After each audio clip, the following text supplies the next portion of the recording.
There's a new narrowband filter for color cameras in town. It is the Antlia golden filter. And this is a filter that I've been waiting for a while. It's called the golden filter because apparently by weight it is worth more than gold.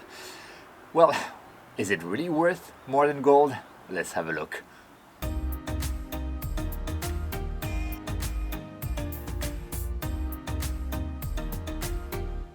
Hey guys, Chris the Lazy Geek here and welcome back to the channel. Today we're looking at this filter, the Antlia dual band narrowband filter, which is specialized to take pictures in light polluted areas of emission nebulae and planetary nebulae.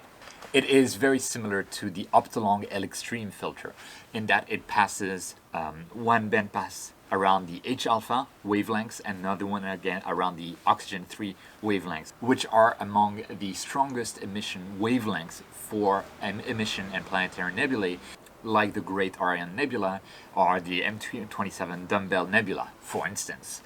And the Optolong Extreme, the band passes were quite narrow at 7 nanometers, but I wanted even narrower band passes so that we reject even more light pollution. Antlia apparently heard my call and they answered it, and they are now producing a filter that is 5 nanometer in terms of bandwidth. And so this is a direct competitor, I would say, to not only the L-Extreme, but also the OPT Triad Ultra filter, which costs over $1,000, I think, for the 2-inch version. Whereas this one, the price is not decided yet because I'm getting an early unit. I actually paid for it at a discount, but I still paid for it. But my understanding is that it's going to be a bit more expensive than the L-Extreme, but much less expensive than the OPT Triad Ultra, which is awesome. And I think it's going to be very competitive if it matches its specifications. Talking about specifications, my filter came with a specification report here that tells me that the emission band are indeed 5 nanometer. We have a peak transmission of 82% in oxygen 3 and 90% in H-alpha, which should be more than enough. It is slightly less than some other filters in terms of the peak transmission in oxygen 3, but I think this is going to be more than offset by less light pollution coming in. I don't know how well this filter would work for high-speed system like the Hyperstar, where the incidence angle of some light rays is too much for a filter like that to handle. So for now I'm planning on using it with my f4 system here, my Ascar 200mm f4 lens. Anyway, let's have a look at the filter itself. It's like the package for it is quite large, and here it is in the package. And the package is actually held together by magnets. It's like, what am I opening? And am I opening a filter or am I opening an iPhone? It's like, I don't know if Antlia does that for all of their filters, but it's pretty cool. It's like the filter is like on a pillow. Like it's quite interesting. Anyway, I have the filter, and here is the actual naked filter. It looks, I don't know if it's visible on camera, but it looks very golden, actually, very yellow. And I am very excited to test it out. And together with this, I got a Antlia filter drawer system where I can use the filter.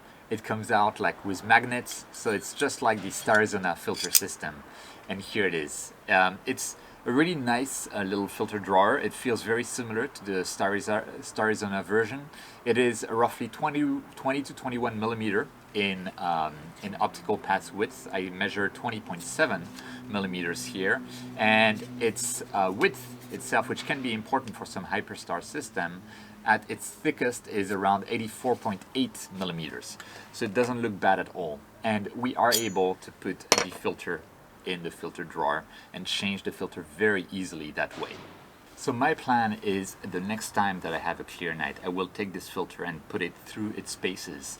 And I want in particular to start with comparing it with the Optolong Extreme, because on paper this filter is better than the Optolong Extreme, and I want to make sure that it's actually the case. So my idea is to use the Heart Nebula, take some exposures right before the meridian flip with the L-Extreme, and then right after the meridian flip with the L-Extreme. And it just so happens that these days the moon is pretty much full. So we're going to be testing those filters in the worst possible conditions from here in Tokyo, a very light polluted area, and also under the full moon. We are here under the stars, and this is the setup that I'm going to be using to test out the Antlia, or whatever the pronunciation is, filter, which is 5 nanometer on both oxygen 3 and H alpha. So I have my ASCAR 200mm f4 lens, so we're at a focal ratio that is fairly reasonable, and it shouldn't cause too much bandpass shift on the filter.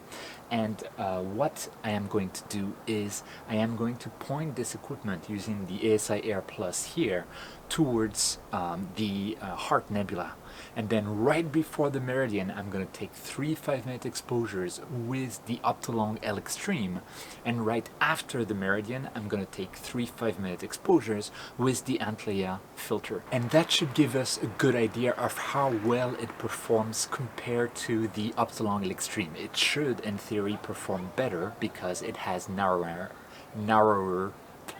because its band passes are more narrow. Now, after I finish the test, right now it's perfectly clear, but the forecast is for after midnight to become really cloudy, so I am not going to take a long image tonight, but I hope later during this week, while we have the full moon, which is right there, well, it's near full now, it's going to be full tomorrow or the day after, something like that.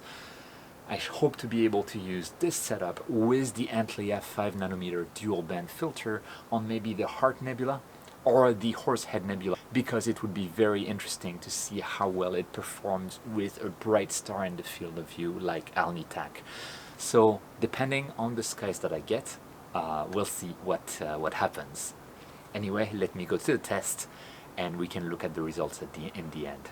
Okay, we're back inside, and I have on my computer the pictures that we just took. I took 3 5-minute frames from the L Extreme right before the meridian on the Heart Nebula, and 3 5-minute exposures with the Antlia right after the meridian on the same night with the same conditions. So we have effectively normalized the conditions of testing those two filters by testing them one after the other while the target was at the same altitude.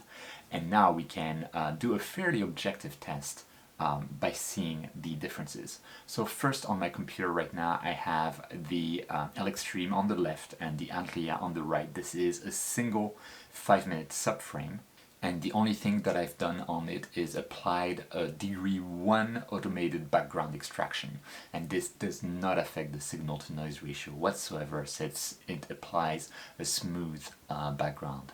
And immediately we can see that, as I was hoping, the picture on the right, I don't know how well YouTube will translate that, but it's much more defined than the picture on the left. So it looks brighter, it looks more contrasty, at least to me. Like the area here of the Heart Nebula is much more visible in this picture on the right, which is the Antlia, compared to the picture on the left, and this is with just a single sub. Those differences will likely be much higher in a stack, and I have stacked the 3 frames of each as well, so we'll look at that in a moment.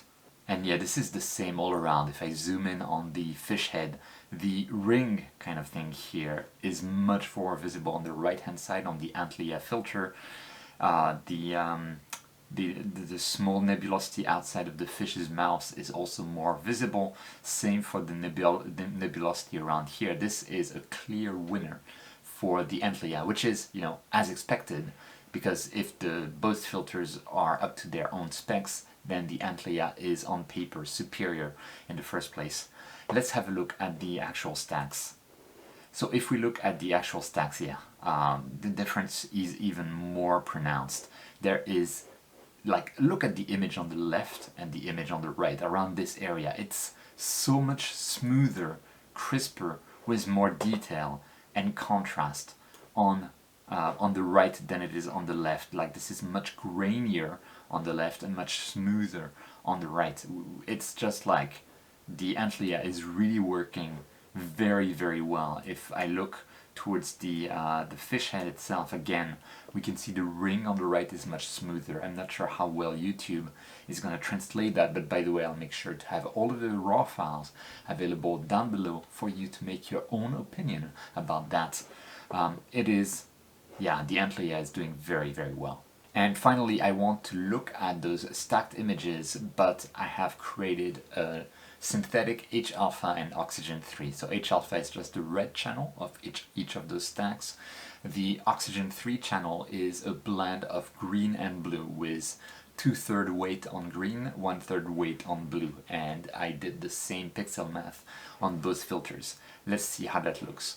On the H-alpha, left is L-extreme, right is Antlia. Like, I think even on YouTube the difference is just staggering. There is no contest that the Antlia is more contrasty, provides better signal to noise ratio. We can see more details all over the place in this area here, in this area here. It's like no contest whatsoever. And the one that was worrying me the most, oxygen 3, we're going to look at below, because the oxygen 3, the peak transmission for the Antlia is slightly smaller. So I was a bit worried about that. But if we look at the oxygen 3, the same story. The heart shape here is so much more defined on the Antlia side of things than it is on the L-extreme. So really, at least the sample that I got, the Antlia is living up to its specs. It is handily beating the L-extreme, and that is really great news, because that I've been wanting to see such a filter on the market for a long time. Now I hope to not close the video here, but I hope to take an image of the Horsehead Nebula with the Antlia filter, because we have a very bright star here, Alnitak, and I want to see how well the filter will handle that bright star. Will we see a lot of halos or reflections around Alnitak? We'll see, and I'll be doing that with the same setup, my 200mm f4 refractor lens, and we'll see how that goes. So my goal was to take a nice, clean image of the Horsehead Nebula, but unfortunately the weather is not cooperating.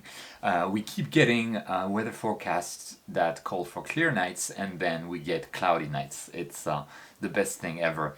But I did manage to capture the Horsehead Nebula in between clouds with the Antlia filter and my Ascar 200mm f4 lens, and I only got 9 5-minute exposures. But this is the result of the stack of those 9 exposures, no guiding, no dithering, like really clutch in between the clouds. And obviously for 45 minutes in Tokyo and during a near full moon, I think this is pretty decent. But I think the most interesting part of this image, we've already established that the Antlia filter is, as expected, superior to the L-extreme from Optolong. But like on Alnitak here, and also on the top left, and that's Alnilam, I don't see any obvious halos, which surprises me. I would have expected to see more halos. It's possible that because we have such little integration time, just 45 minutes, we simply don't get like very clear halos already. But it's like, if there is a halo, it's very, very thin. And I think that speaks very, very well of that particular filter. We get a filter that is superior to the L-extreme in terms of signal-to-noise ratio, as per its specs, but we also get a filter that seems to be superior to the L-extreme in terms of halos as well. So it's really a net win. And in this category of OSC dual-band narrowband filters, the only filter that I could compare it to is the OPT Trad Ultra, which has very narrow band passes as well, but it also lets in sulfur 2 and H-beta, and in particular H-beta I'm not so sure that it's worth it, because it lets in a lot of light pollution for fairly little signal for a lot of subjects or targets in the end. So I kind of like Antlia's approach, and also Antlia's price on the golden filter will still be is still planned to be much less than the OPT Trad Ultra. Let's say much closer to the L-Extreme than it is to the Trad Ultra. And at this price range, I think it's a no-brainer. This filter just beats everything else. And if you're looking for a dual band narrowband filter to image nebulae for your one-shot color camera, and you were thinking about the L-Extreme, for instance, and you're not using a super fast system, then you may want to actually save up a little bit more to get the Antlia once it is officially released. And it promises to be a great filter, and I cannot wait to use it more on my ASCAR 200mm lens. Of course, my ASCAR 200mm lens has an additional issue in terms of the threads at the back of the lens, and I will have to send it back again to the Japan reseller.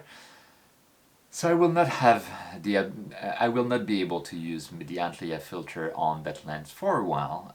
So I'll probably try it on my f2 Hyperstar telescope, and we'll see how well that works. I don't expect it to do very well because of its narrow band passes, but we'll see. That's pretty much all that I wanted to cover in this video. I hope this was useful. If you're new to the channel and you like astronomy, astrophotography, you may want to go down below, click that subscribe button, bell icon, leave a comment, leave a like, etc. Leaving likes is like a good way to let YouTube that this video is interesting. But more important than all of that, as always, don't forget whenever you can to look up at the stars, and I'll see you next time.